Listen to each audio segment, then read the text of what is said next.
Under the glittering chandelier is of Buckingham Palace treasures from generations of royals lie locked away, each piece carrying a story. Among them none hold more emotion than Princess Diana's jewelry, a collection cherished by her sons and guarded as a symbol of her legacy. But when whispers began to circulate of rare pieces appearing in prior at auctions, suspicion crept through the palace corridors. What Catherine uncovered would send shockwaves through the monarchy. At the center of it all stood Camilla, accused of crossing a line no one imagined she would dare. This is the story of betrayal, legacy, and banishment. The suspicion begins. It started quietly, almost imperceptibly, the way most palace scandals do, in the royal collection room, where priceless heirlooms or meticulously catalogued in stored. A trusted attendant noticed something unusual during a routine inspection. A diamond and sapphire brooch famously worn by Princess Diana several public occasions was missing from its designated case. At first she thought it might have been removed for cleaning or display, but no such request had been logged. The entry in the inventory book remained unchanged, its neat handwriting stating the piece's location as if it had never moved. The attendant hesitated to speak out immediately, and the palace discretion was not only expected, it was essential. Still, she made a quiet note of the discrepancy and continued her work over the next month to more items. Both pieces with well-documented links to Diana were found to be absent. One was a pair of pearl drop earrings she had worn during a charity gala in 1990. The other a delicate bracelet given to her by a Middle Eastern royal family. The absences were subtle, the sort of thing most people would overlook, but to those who knew the collection intimately they were glaring. Whispers began to ripple through the small circle of staff responsible for safeguarding the royal jewels. These were people trained to be invisible, to notice without intruding, yet the unease was growing. Some wondered if the items had been loaned to family members without official record, while others quietly speculated that something more troubling was unfolding. Catherine became aware of the concerns one afternoon while reviewing preparations for a state banquet.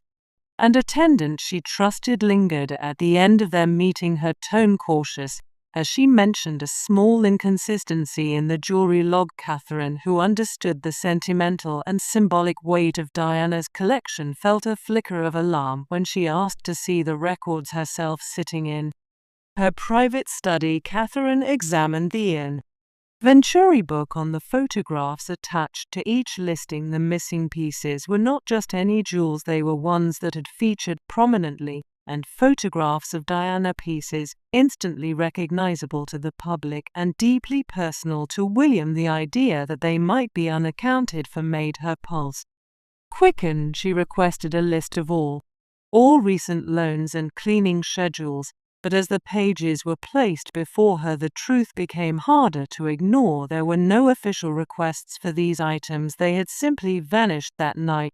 She mentioned the matter to William, and the privacy of their quarters. His reaction was immediate, his jaw tightening as he listened. He had long been active of his mother's belongings, seeing them not as mere objects, but as fragments of her story. For them to go missing without explanation was more than troubling, it was unacceptable. Neither of them could yet imagine where the trail would lead. For now the questions outnumbered the answers. But one thing was certain, something was happening within the palace walls, and it was happening in the shadows. The legacy of Diana's jewels. The gravity of the situation became clearer to Catherine the more she considered which pieces were missing. Princess Diana's jewelry was not just valuable, it was woven into the fabric of modern royal history. Each item carried its own story, a memory that could be traced through photographs, news reports, and the recollections of those who had known.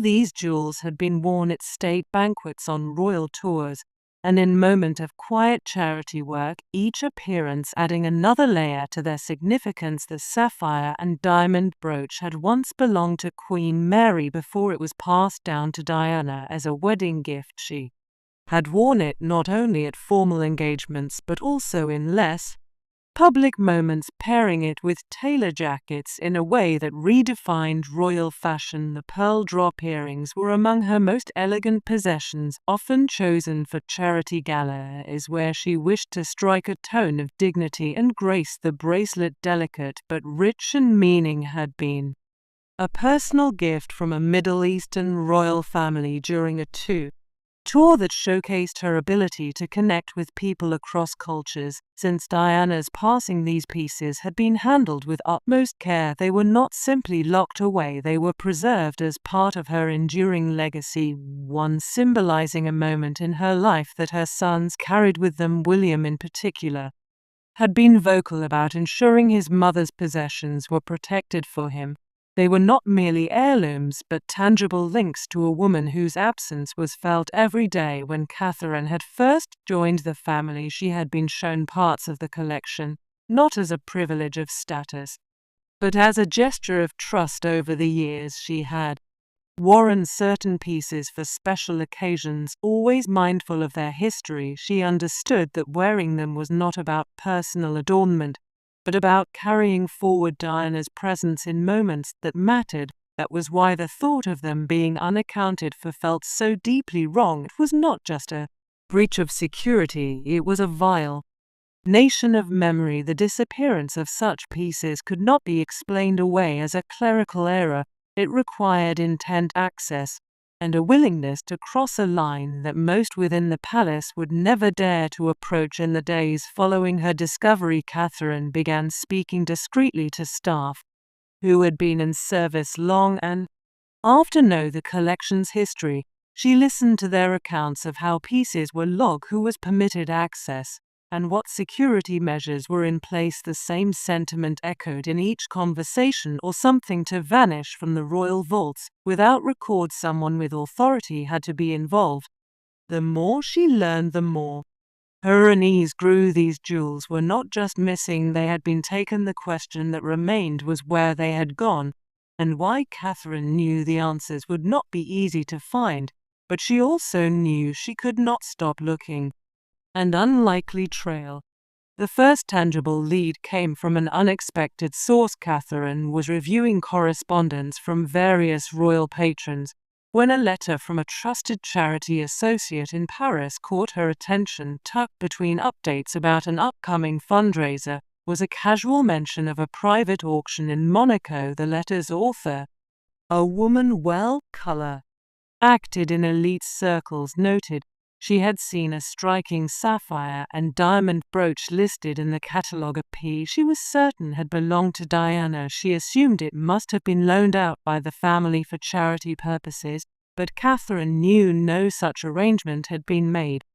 That evening, Catherine retrieved her laptop and searched for images from the Monaco auction. There it was, the same brooch photographed under bright lights, the catalogue description carefully omitting its royal history, but hinting at a distinguished provenance.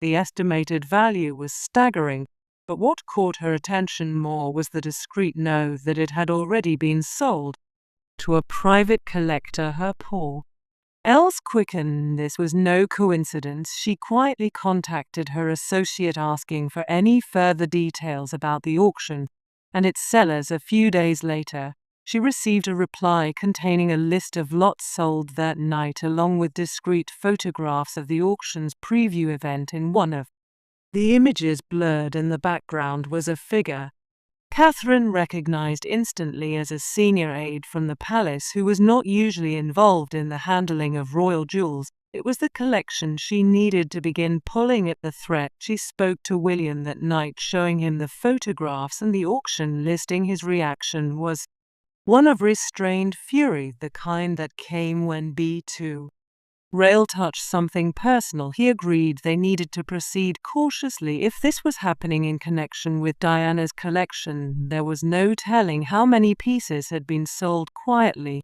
and how deep the involvement went. Over the next week, Catherine instructed a small trusted circle to monitor international auction houses and private sale As within days two more familiar items surfaced, the pearl drop earrings appeared in a catalogue for an exclusive Geneva auction described as from a distinguished European collection. The delicate bracelet was photographed in the hands of a London-based dealer known for discreet transactions with wealthy clients. Each discovery, deep in the sense that this was no opportunistic theft, but a deliberate organized effort to sell off pieces of immense sentimental and historical value. The fact that the transactions were happening internationally suggested a network, one with both access and confidence that their actions would remain undetected. Still, Catherine was careful not to accuse without proof. She gathered each detail, each image, each trace of a sale into a private dossier, knowing that once she made a move the consequences would be irreversible. The trail was becoming clearer, and it was leading back toward the palace itself.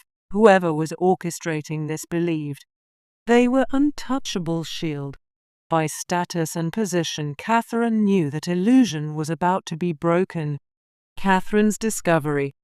It was a late afternoon and early spring when Catherine's search took an unexpected turn from suspicion to certainty. She had arranged a quiet meeting with a senior member of the Royal Archives team, someone who had been in service since before Diana's time, and who understood the sensitive nature of what she was investigating. The meeting took place in one of the lesser used library rooms, far from the steady flow of palace staff there. With the door shut and the heavy curtains drawn, Catherine was shown a set of internal movement records that were never meant to leave the archives. These records detailed each time an item from the royal jewelry collection was signed out, whether for cleaning, appraisal, or use.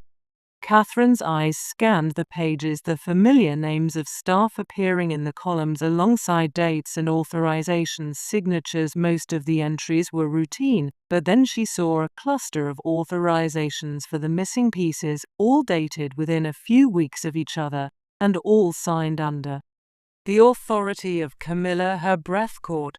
The signature was unmistakable. There was no intermediary, no disguised handwriting. The paperwork presented the transactions as if they were official loans for undisclosed events, but there was no record of the items being returned. It was a paper trail that someone had assumed would remain buried in a place only a few eyes ever looked. Catherine asked if there had been any corresponding photographic logs or receipts from the jewelers or handlers involved. The archivist hesitated before producing a slim envelope from his folder. Inside were copies of two email confirmations between the palace's jeweler and an external appraiser in Geneva, both messages referenced by valuations that matched the pieces in question, with no indication they were ever intended to be brought back into the collection. The appraisals were dated just days before those same jewels had appeared in international auction catalogues.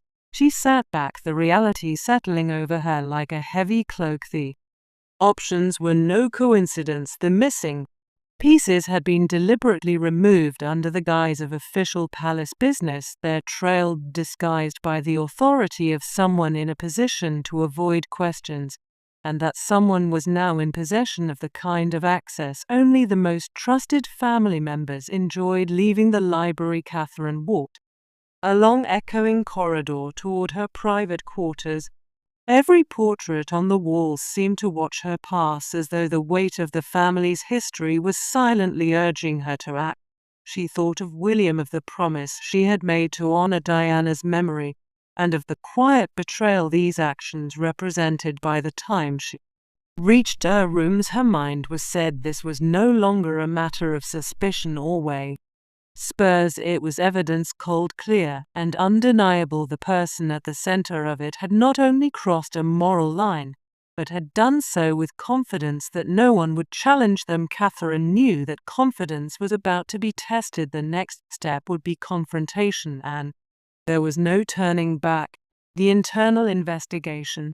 The following morning, Catherine met with William in the privacy of their Kensington Palace residence. She laid the documents on the desk between them, the signatures and appraisal date standing out in sharp, blacking. William studied them in silence, his eyes narrowing as the pattern became clear. He had known from the moment Catherine first mentioned the missing jewels that something was wrong, but seeing the evidence made it personal in a way that tightened his chest. These were his mother's treasures, each one a reminder of her life and her legacy, and now they had been reduced to transactions. They agreed that bringing in outside authorities was too risky at this stage. The matter had to be handled within the palace walls, but it could not be allowed to fade into quiet denial.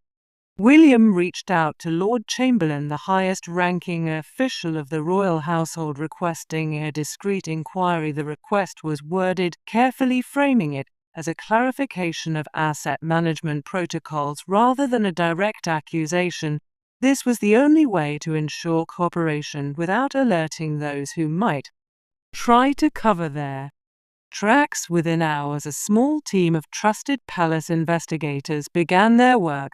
They examined entry logs, security footage, and transportation manifests for the weeks in question. The results came back quickly and left little room for doubt. On 3 separate occasions, items from the royal collection had been removed under Camilla's authorization, passed to an unknown intermediary, and then transported out of the country under the guise of diplomatic cargo. One investigator, a former intelligence officer, confirmed what Catherine had already suspected. The intermediary in question had long-standing ties to high-end auction houses across Europe. The movement of the jewels had been deliberate, precise, and well-timed to avoid public or press attention. The Geneva and Monaco auctions were not chance discoveries, they were planned sales designed to slip beneath the radar. The investigators also traced a financial trail. Payments from anonymous accounts had been routed through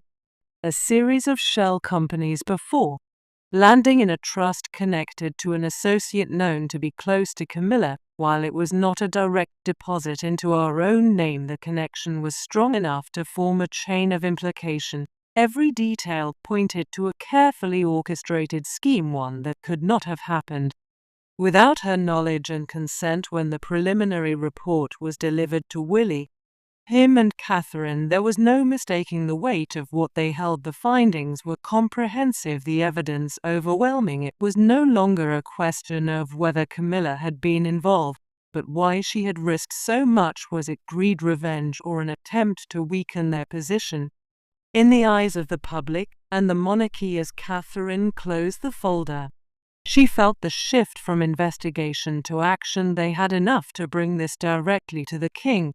But such a move would not only alter the day's headlines, it could permanently reshape the family's internal balance of power. The truth had been uncovered, and now it was a matter of what to do with. The next step would determine more than the fate of the missing jewels, it would decide the fate of Camilla herself.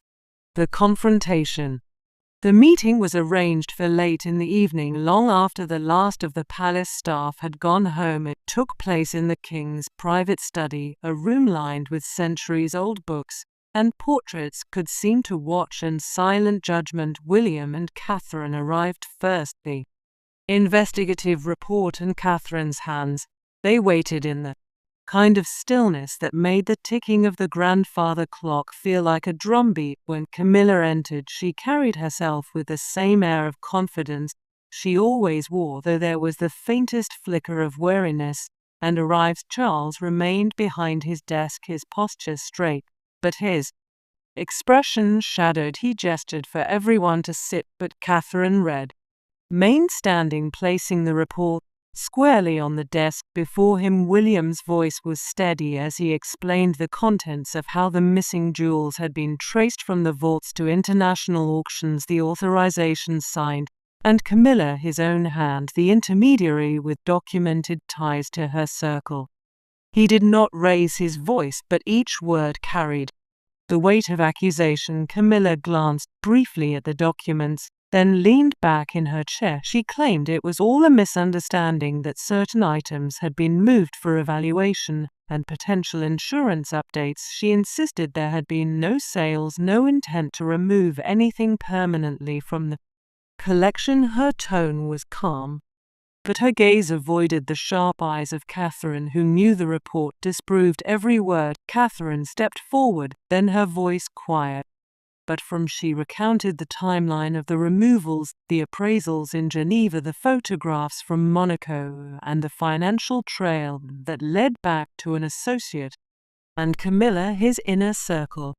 She spoke not as a daughter-in-law, but as the protector of Diana's his legacy, making it clear that the matter was not only about theft, but about betrayal. Charles listened in silence, his hands clasped tightly on the desk. He had always valued family unity, but the evidence before him was too substantial to dismiss. For a long moment no one spoke. The air filled dance, the kind of heavy stillness that comes before a breaking point. When he finally spoke, his voice was low, tinged with disappointment more than anger. He asked Camilla if she had anything else to say before he made his decision. Her reply was measured, but there was no true denial, only a deflection of about priorities, public appearances, and the need to manage resources. It was the kind of answer that sidestepped guilt but did nothing to erase it. Charles looked from Camilla to William and Catherine, the tension between them as visible as the lamplight pooling on the polished desk. By the time the meeting ended, the path forward was clear. The king would have to act not only to protect the royal legacy, but to prevent further erosion of trust within the family. As Catherine left the room, she felt no sense of victory, only the certainty that what came next would shake the palace walls far more than anything that had come before. The king's verdict. The hours after the confrontation were some of the longest Catherine could remember. She and William retreated to their private quarters, knowing the decision now rested solely with the king. Charles was not a man who moved quickly when faced with personal crises. He measured consequences, weighed optics, and considered the long arc of the monarchy before taking a step. Yet this time the stakes were unusually personal. The evidence was irrefutable, the damage to trust undeniable, and the emotional wound to his eldest son impossible to ignore. Behind closed doors, Charles sought counsel from a handful of his most trusted advisers. They spoke cautiously, aware